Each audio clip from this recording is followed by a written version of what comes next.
YONO மீன் வயிற்றில் இருந்தது சாத்தியமா? நினிவே என்ற நகரம் உண்மையில் இருந்ததா?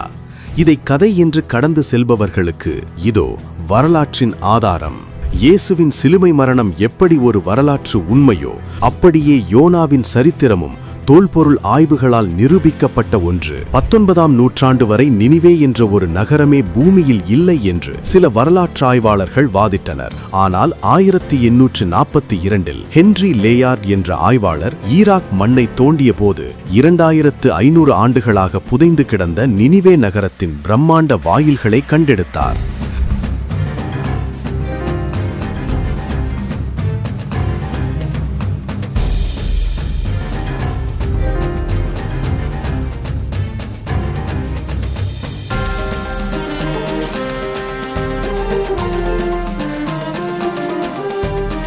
பைபிளில் சொல்லப்பட்ட 3 நாள் பிரயாண தூரமுள்ள நகரம் என்பது கற்பனையல்ல.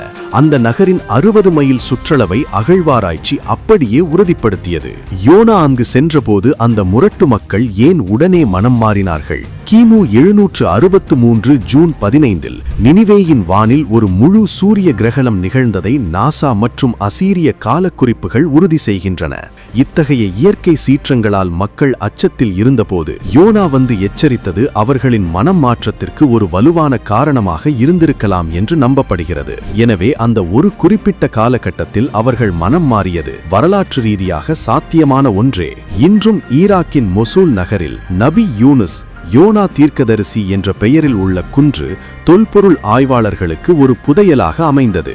அந்த மேட்டின் அடியில் அசீரிய மன்னன் எசராத்தோனின் அரண்மனை சிதைவுகள் கண்டெடுக்கப்பட்டன.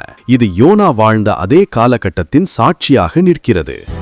ஆகவே மண்ணுக்குள்ளிருந்து கண்டெடுக்கப்பட்ட சிலைகள், விண்ணில் நிகழ்ந்த கிரகணம், வரலாற்றில் பதிவான கல்வெட்டுகள் என அனைத்தும் யோனாவின் சரித்திரத்தை ஆணித்தரமாக உறுதிப்படுத்துகின்றன.